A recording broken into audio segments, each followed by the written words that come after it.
E-75. Wait for it. Boom.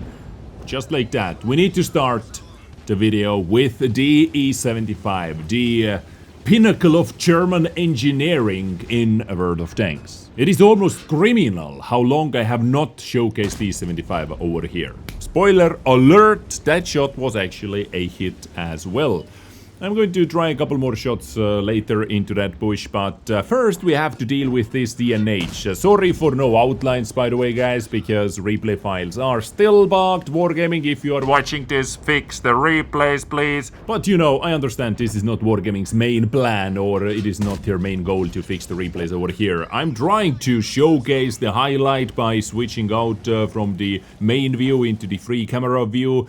You know, just trying to give you the outline as well, what I'm aiming at, what I'm looking at. And there we have a little bit bigger problem. We have this Patriot over here who instantly got karma'd as well, set on fire by that DNH, actually, I believe so.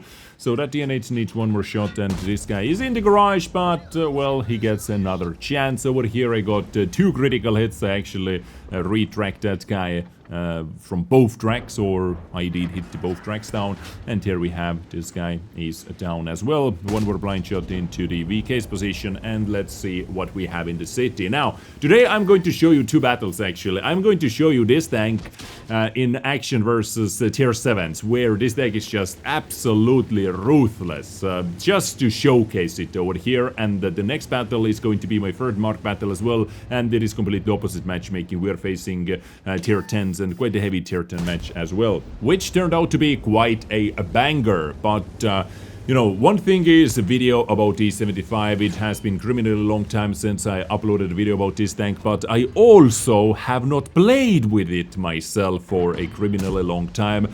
Until someone in the stream randomly asked something about E-75.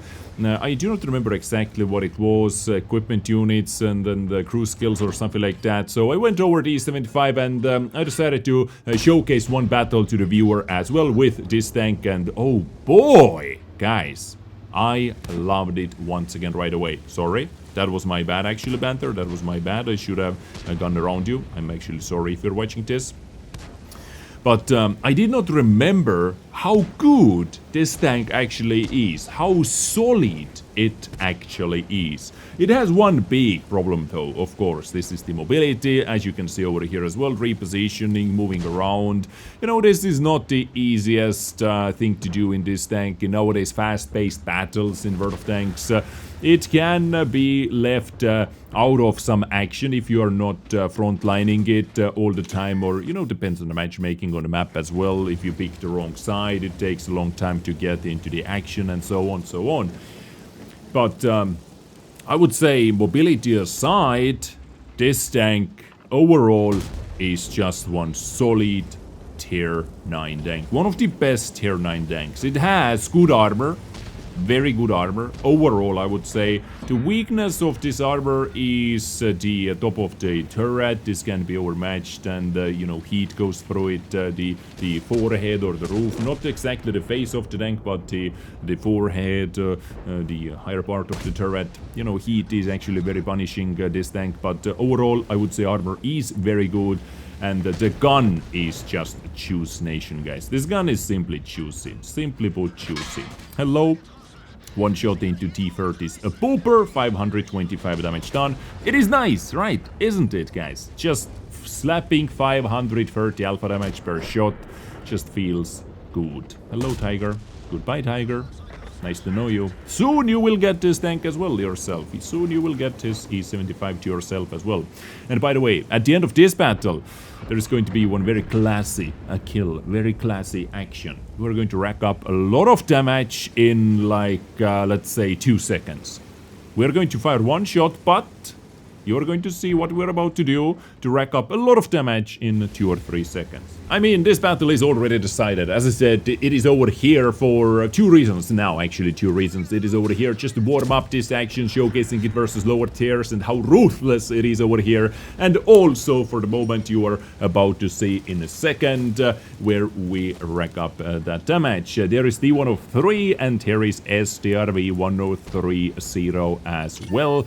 But while we are going up tier, there is going to be a wild IS who actually missed the shot on us. You can't see the outline, but we have a clear side shot, so quickly putting 539 damage into IS, and now we have a little decision to make. Who I'm going to shoot, who I'm going to ram. Now, my plan was to shoot T-103 and then ram STRV, you know, for easier ram damage, because STRV I should do more ramming damage to STRV. But now look at this, guys. Boom! T-103 is dead, and we are ramming STRV into that hard object STRV to get the full ram damage. 505 damage done into the T-103, and then over 800 ram damage into STRV as well.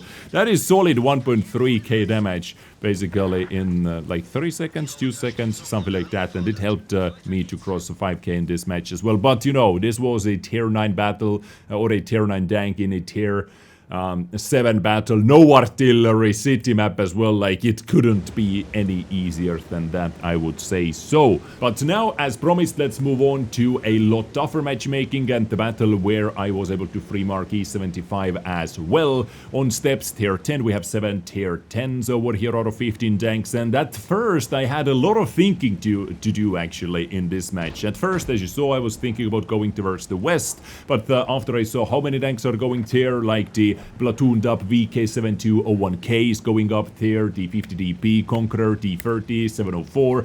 I thought we have a lot of tanks going up there already, so I turned around, thinking about pushing together with the medium tanks, but seems like they are not going to push super aggressively. And then I was looking at, oh, this battle doesn't have artilleries, and we have absolutely nobody up over here, so I decided to provide some side shots up on the hill over here, because this hill has provided me a lot of blind damage before.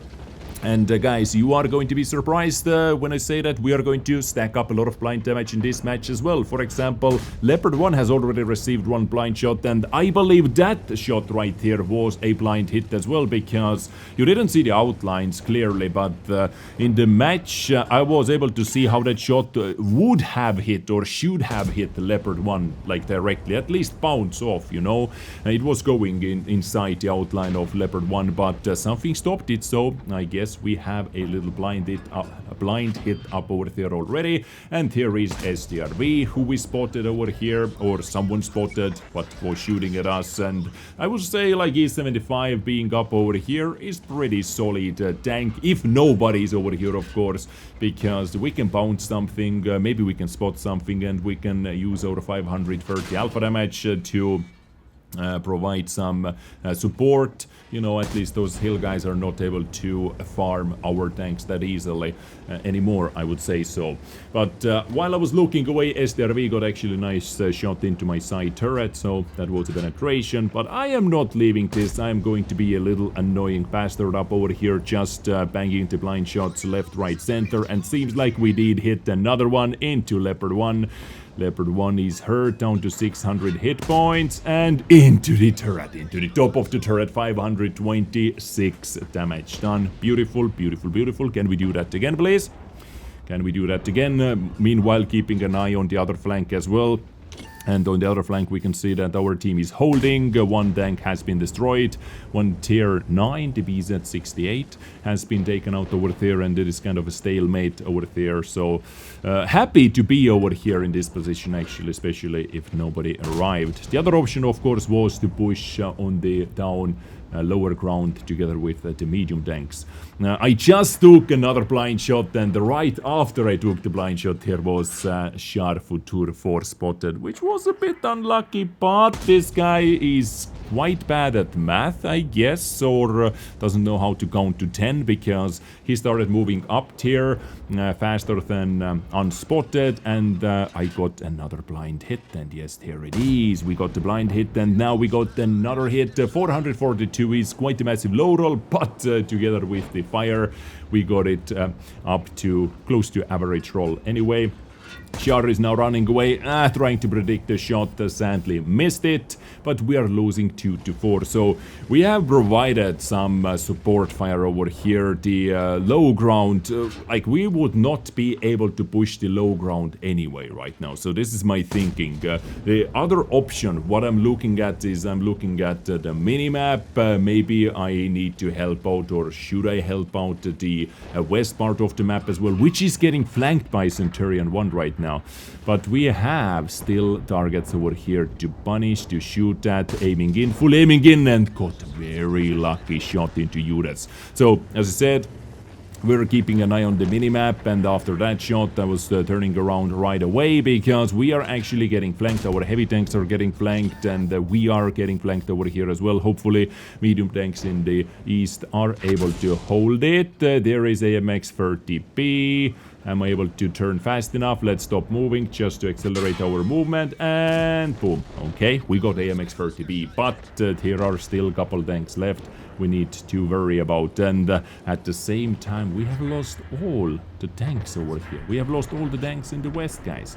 Let's try to take out this SRV at least. Boom, we were able to do that, while 277s destroyed 2 tanks, 907 and 121B. So that guy had to ram something to death, right? Now I have a problem. 277 is coming from one side. We know that 277 was trying to climb up the hill, or according to the last movement at least, and we might get flanked by the Char. So I need to quickly, I have to simply quickly focus down someone, destroy something.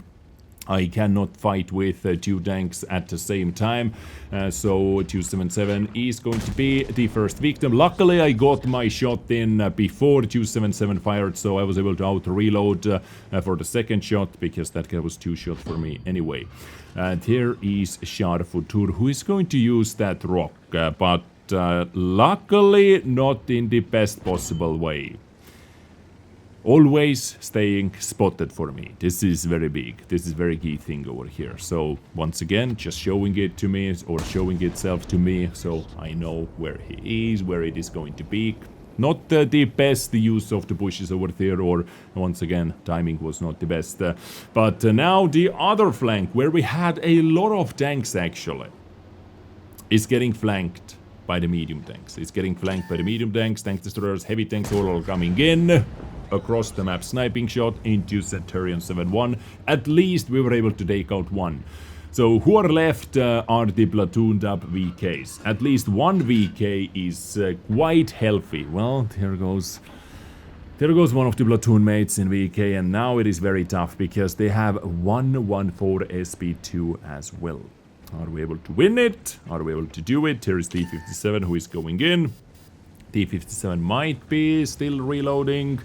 I am just, like, I don't know, just push forward, don't think about too many things. We need to help out VK if we want to have a chance. We need to knock out at least one guy, because VK by now, I think this guy should be loaded. Here is T57, or sorry, Leopard 1. My snapshot sadly was not the hit, which would have been absolutely massive to take this guy out in this situation. So VK doesn't have to worry about 2 tanks at once.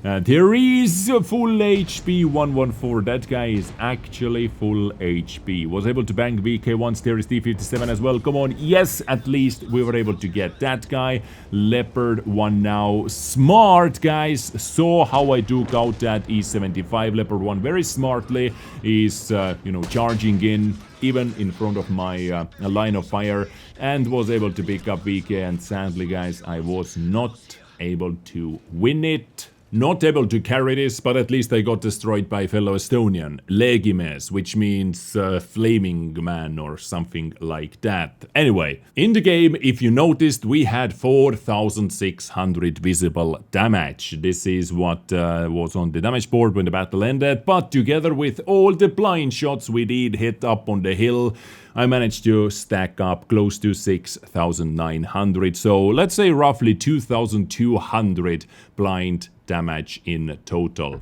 Blind damage, if you know where to shoot, always helps out, especially when it comes to marking as well. If you do not have targets to shoot all the time, but like if it simply makes sense to fire one blind position where people are usually camping at, and when you see your teammates are getting damaged by someone somehow, then, you know, always take the shot, because you miss every single shot you do not take anyway.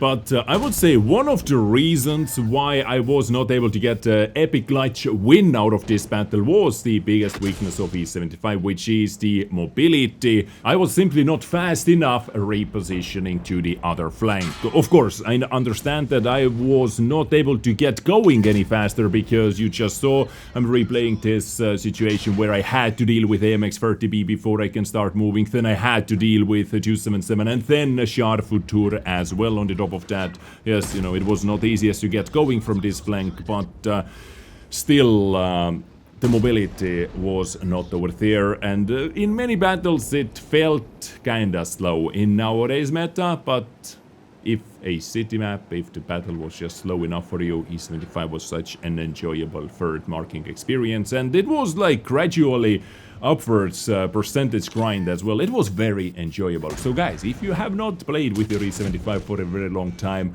I would suggest that taking it out for a spin and enjoy some World of Tanks action. I hope you enjoyed today's video as well, ladies and gentlemen. Thank you so much for tuning in. I catch you next time with something else. Stay awesome, stay beautiful, take care, and bye.